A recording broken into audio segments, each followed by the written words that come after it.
चलो, तो पिछले लेक्चर में हम लोग वैकेंसी डिफेक्ट तक देखे थे, जो हमारा क्या था, पॉइंट स्टाइकोमेट्रिक डिफेक्ट का पहला पार्ट था।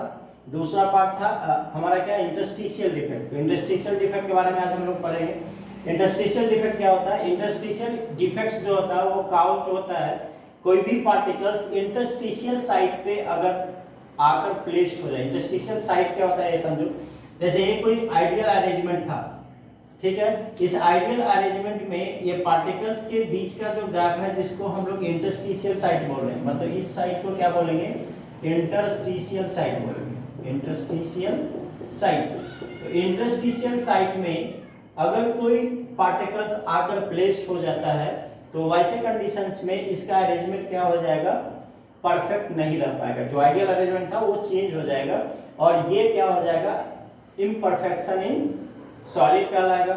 और इस तरह के इम्परफेक्शन इन सॉलिड को हम लोग क्या बोलेंगे, इंटरस्टिशियल डिफेक्ट। तो देखो क्या हुआ एक्चुअली, इसमें ये आइडियल अरेंजमेंट था, इसमें कोई पार्टिकल्स इंटरस्टिशियल साइट पे, एक यहाँ इंटरस्टिशियल साइट पे पार्टिकल्स है, दूसरा यहाँ इंटरस्टिशियल साइट पे पार्टिकल्स है। इंटरस्टिशियल साइट जो रेगुलर अरेंजमेंट है पॉइंट्स का, मतलब regular arrangement of constituent particles of solid का है, उनके बीच जो स्पेस है, ऐसा भी बोल सकते हो वॉइड्स है, वहां पे अगर कोई पार्टिकल्स आ जाता है, ठीक है, कोई कंस्टिट्यूएंट आ जा सकता है, आ गया, या तो जो इनके आयंस, जो इनके कंस्टिट्यूएंट कंपोनेंट है वो सेम हो सकता है, या फिर डिफरेंट काइंड ऑफ कंस्टिट्यूएंट इसके अंदर आ सकते हैं।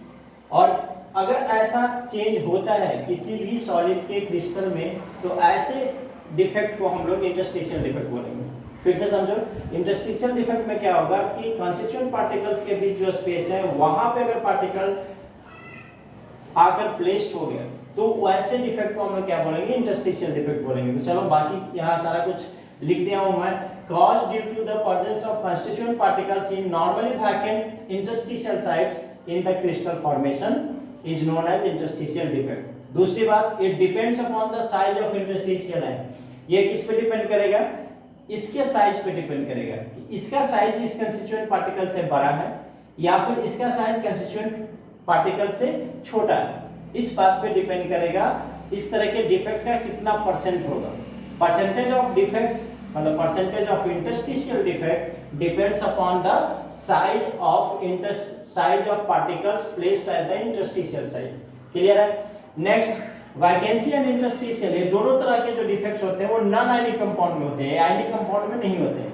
आयनिक कंपाउंड का मतलब जैसे NaCl हो गया, ZnS हो गया, जो कंपाउंड आयंस के कॉम्बिनेशन से बनते हैं उनको हम लोग क्या बोलते हैं, आयनिक कंपाउंड। तो ये आयनिक कंपाउंड में नॉर्मली नहीं पाए जाते हैं। कौन कौन?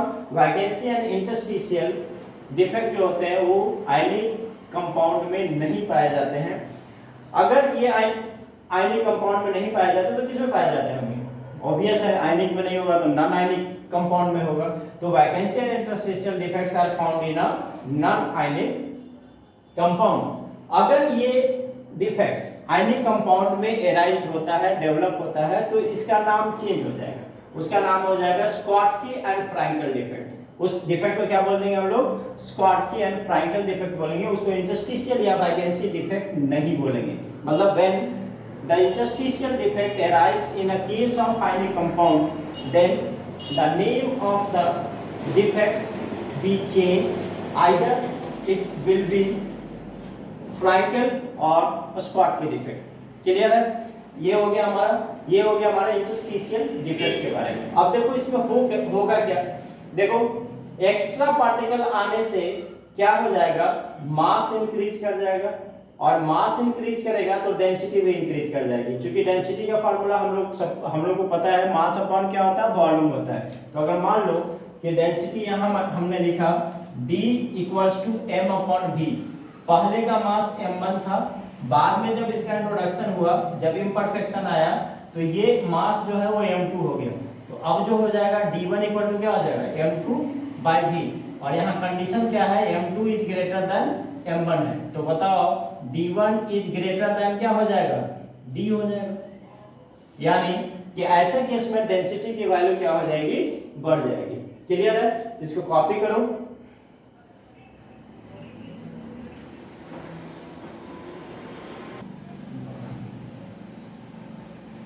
चलो देखो, अब उसके बाद क्या था हम लोग का, हम लोग इसके पहले क्या क्या किए, इसके पहले वैकेंसी डिफेक्ट किए, इंटरस्टिशियल डिफेक्ट किए, थर्ड हमारा क्या था, स्कॉटकी डिफेक्ट। स्कॉटकी डिफेक्ट में क्या होगा, ये आयनिक सॉलिड में होता है, और आयनिक सॉलिड जो होगा उसमें कैटायंस एंड एनायंस का कॉम्बिनेशन होगा, कैटायंस एंड एनायंस का रेगुलर अरेंजमेंट होगा क्रिस्टल में। तो यहाँ पर ध्यान से देखो, कैटायन एनायन कैटायन एनायन, फिर एनायन कैटायन एनायन कैटायन, फिर यहाँ पे कैटायन एनायन कैटायन एनायन, इस तरीके से अरेंज्ड है। Equal number of cations and anions होगा इसमें, गौर से देखो। अब यहाँ पे देखो दूसरे वाले अरेंजमेंट में आइडियल अरेंजमेंट है, परफेक्ट अरेंजमेंट। अब इस तरफ देखो, इस वाले अरेंजमेंट में हमारा क्या है, यहाँ कैटायन है, एनायन यहाँ से गायब हो गया, फिर कैटायन है, एनायन है, बाकी जो जैसे है एज इट इज है। यहाँ एनायन है, कैटायन है, एनायन है और कैटायन है। अब इस वाले रो में देखो, कैटायन है, एनायन है और यहाँ से एक कैटायन मिसिंग है, और यहाँ पे क्या बच गया, एक एनायन। तो देखो एक कैटायन और एक एनायन मिसिंग है, मतलब equal number of cations and anions missing है। तो इनकी स्टोइकोमेट्री पे कोई फर्क नहीं पड़ेगा। कैसे समझोगे, तो चलो चेक करते हैं। इसमें टोटल कितना, 1 2 3, टोटल कितने हैं, 12 स्फीयर्स हैं। 12 स्फीयर्स में क्या होंगे, 6 जो होंगे वो पॉजिटिव स्फीयर्स हैं, और 6 जो है वो क्या है, नेगेटिव स्फीयर्स है। तो रेशियो क्या होगा, पॉजिटिव डिवाइडेड बाय नेगेटिव, कितना हो गया, 6/6, यानी रेशियो क्या आ गया, 1:1। ध्यान से देखो इधर। अब इस वाले में देखो, इस वाले में क्या हो गया, पॉजिटिव तुम्हारा हो गया कितना, पॉजिटिव स्फीयर्स की संख्या 5 एंड नेगेटिव स्फीयर्स की संख्या कितनी हो गई, 5। अब इनका रेशियो लिखो, पॉजिटिव बाय नेगेटिव कितना हो जाएगा, 5/5, 1:1। तो देखो स्टोइकोमेट्री मेंटेन्ड है, लेकिन अरेंजमेंट चेंज कर गया है due to missing of 1 cation and 1 anion. तो इस तरह का अगर अरेंजमेंट में डिफेक्ट आता है तो ऐसे डिफेक्ट को हम लोग स्कॉटकी डिफेक्ट कहेंगे। फिर से देखो क्या है, ये दोनों अरेंजमेंट को गौर से देखो। इसमें cations and anions alternate positions पे हैं, जितने कैटायंस हैं उतने ही एनायंस हैं, ठीक है। इसमें क्या है, 1 एनायन फर्स्ट रो से मिसिंग है, एंड थर्ड रो से तुम्हारा क्या है, 1 कैटायन मिसिंग है। तो equal number of cations and anions missing है, इसलिए इसके स्टोइकोमेट्री पे कोई फर्क नहीं पड़ेगा। कैसे समझेंगे, तो यहाँ कैटायंस 5 हो गया, एनायंस 5 हो गया, रेशियो 1:1 है। यहाँ कैटायंस कितना था, 6, और एनायंस कितना था, 6, दोनों का रेशियो 6/6 कितना हो गया, 1:1। तो ऐसे डिफेक्ट को हम लोग क्या बोलते हैं, स्कॉटकी डिफेक्ट। अब चलो ये सारा कुछ यहाँ लिख दिया गया है। Defects arise due to the missing of 1 positive and 1 negative ion, 1 positive and 1 negative ion from their respective position leaving behind a pair of holes। जब यहाँ से खाली होगा तो ये होल होगा, होल मतलब खाली वेकेंट प्लेस, वेकेंट प्लेस है क्या है, और एक वेकेंट प्लेस यहाँ बच गया, ठीक है। तो ऐसे डिफेक्ट को हम लोग क्या बोलते हैं, स्कॉटकी डिफेक्ट बोलते हैं। नेक्स्ट पॉइंट है तुम्हारा, it is arised in solid in which size of cations and anions are almost same. ये वैसे आयंस में होंगे, वैसे आयनिक सॉलिड में होंगे जिनमें कैटायंस एंड एनायन के साइज लगभग क्या होंगे, बराबर होंगे। अब इनके एग्जांपल्स क्या क्या हैं, NaCl, KCl, CHCl and KBr। These are the example of Schottky defect. This type of defect are found in a compound whose coordination number is high। ये वैसे कंपाउंड में होंगे जिनकी कोऑर्डिनेशन नंबर हाई होगी। Coordination number high का मतलब जिसका 8 हो सकता है, 12 हो सकता है, उन सब का। यानी यूनिट सेल की बात करो तो BCC type and CCP type के केसेस में क्या होगा, स्कॉटकी डिफेक्ट पाया जाएगा। 1 defect in 10 to the power 15, एक डेटा है समझने के लिए, ध्यान से देखना। कह रहा है कि 10 के पावर 15 लैटिस है। ये तो एग्जांपल्स हमने क्या ले लिया, 4 का ये बना लिया, लेकिन यहाँ पे देखो कह रहा है कि अगर 10 के पावर 16 लैटिस है, मतलब इस तरह के अरेंजमेंट 10 के पावर 16 नंबर्स में हो, तो उसमें 1 डिफेक्ट होता है कितने टेम्परेचर पे, 1 डिफेक्ट होता है 10 के पावर 15 लैटिस में, कहाँ, रूम टेम्परेचर पे। रूम टेम्परेचर का मतलब क्या है, रूम टेम्परेचर समझते हो, रूम टेम्परेचर का मतलब है 25 डिग्री सी, 25 डिग्री सी पे। लेकिन जैसे ही तुम टेम्परेचर बढ़ाओगे तो ये वैल्यू चेंज कर जाएगा, 10 टू द पावर 15 के बजाय क्या होगा, 10 टू द पावर 16 में, यानी कम लैटिस के केस में ही 1 डिफेक्ट शो कर देगा। और ज्यादा अगर तुम टेम्परेचर बढ़ा दोगे तो और ज्यादा कम लैटिस में ही 1 डिफेक्ट शो करेगा। इसका मतलब क्या है कि टेम्परेचर बढ़ाने से स्कॉटकी डिफेक्ट का अमाउंट क्या हो रहा है, बढ़ रहा है।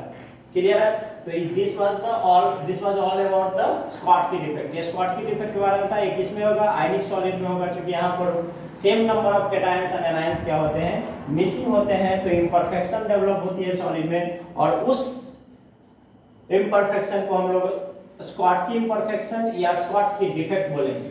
क्लियर है? तो ये सारा कुछ देख लिए हम लोग स्कॉटकी डिफेक्ट के बारे में। इसको कॉपी करो।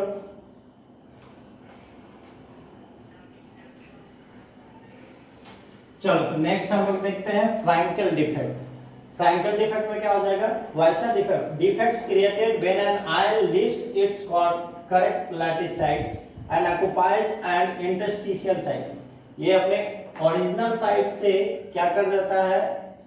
निकल जाता है और दूसरे साइड पे, इंटरस्टिशियल साइट मतलब बीच वाले साइड पे आ जाता है। जैसे देखो यहाँ पे आ गया, ठीक है, इलेक्ट्रॉन से यहाँ पे आ गया, मतलब नेगेटिव आयन से यहाँ पे आ गया। तो ऐसे डिफेक्ट को हम लोग क्या बोलते हैं? Frenkel defect. एक्चुअली इसमें होता क्या है कि ना तो मास में चेंज होता है और ना ही क्या होता है तुम्हारा डेंस वॉल्यूम में चेंज होता है। सिर्फ होता क्या है कि अपने पोजीशन से डिसलोकेट होकर दूसरे पोजीशन पे चला जाता है, इसलिए इसमें डेंसिटी का कोई चेंज नहीं होगा। ओरिजिनल में जैसे इस तरह का अरेंज्ड है, m + x - m + x - x - x - m + x - m + x - x - यहाँ m प्लस बीच में आ गया, ठीक है। यहाँ पे क्या आ गया? m प्लस बीच में आ गया, और यहाँ पे क्या आ गया? इलेक्ट्रॉन बीच में आ गया, ठीक है।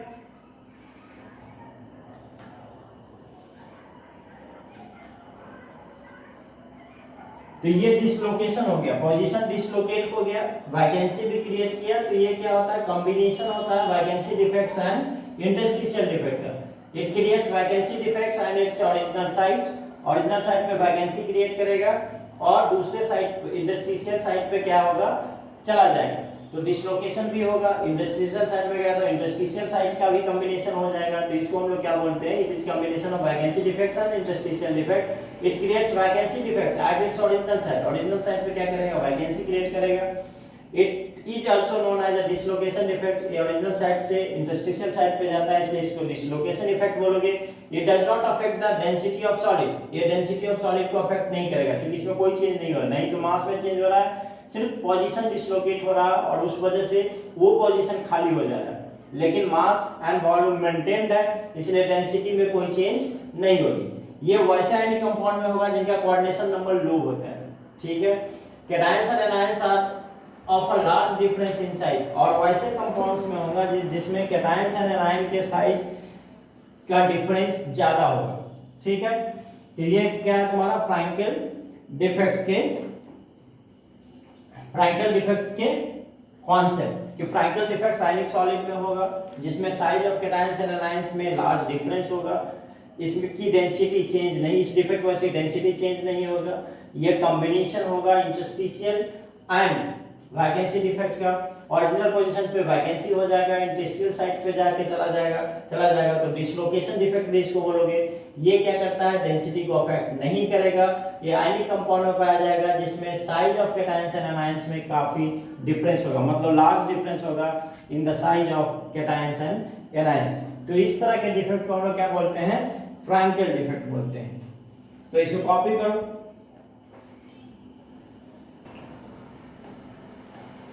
चलो, स्टाइकोमेट्रिक डिफेक्ट्स के जो 4 टाइप्स थे वो अभी तक हम लोग क्लियर कर लिए, सारे कॉन्सेप्ट को अच्छे से समझ लिए, अच्छे से समझ गए होगे, ठीक है।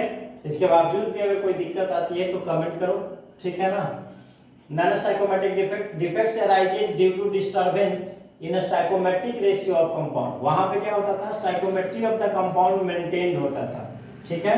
जो भी कंपाउंड होता था, आयनिक या नॉन आयनिक कंपाउंड, जो भी कंपाउंड थे उनमें जो कंस्टिट्यूएंट कंपोनेंट्स के स्टाइकोमेट्री जो होता था, मतलब मोलर रेशियो जो होता था, वो मेंटेन होता था।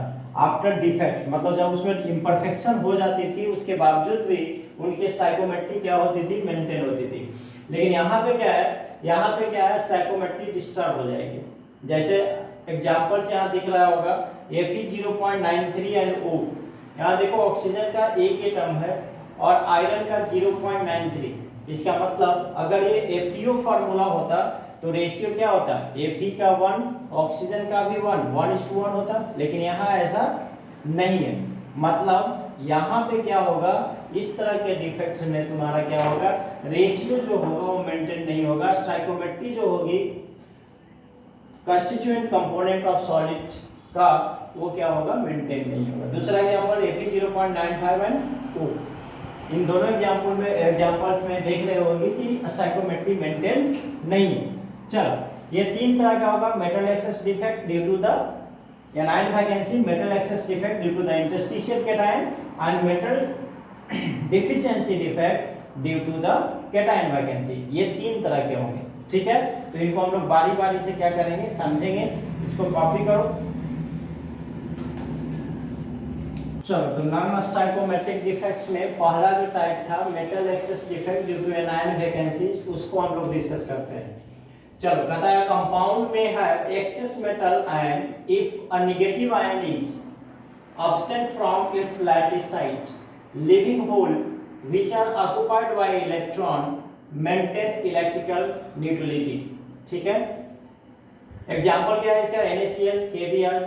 इसमें एक F सेंटर होता है। F सेंटर क्या होता है, the hole occupied by electron are called F centre, और उसको हम लोग कलर सेंटर्स भी बोलते हैं, and are responsible for the colour of compound. ये किसी भी कलर ऑफ कंपाउंड के लिए रेस्पॉन्सिबल होता है। जब इस पे लाइट आएगी तो कौन सा कलर रिफ्लेक्ट होके हम लोग को विजुअलाइज होगी, ये कौन रेस्पॉन्स करता है, F सेंटर।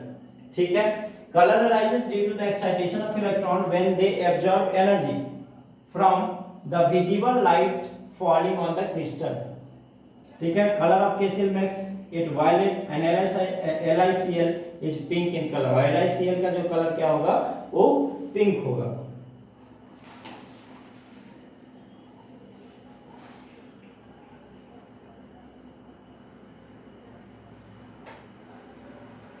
चलो, इसको कॉपी करो।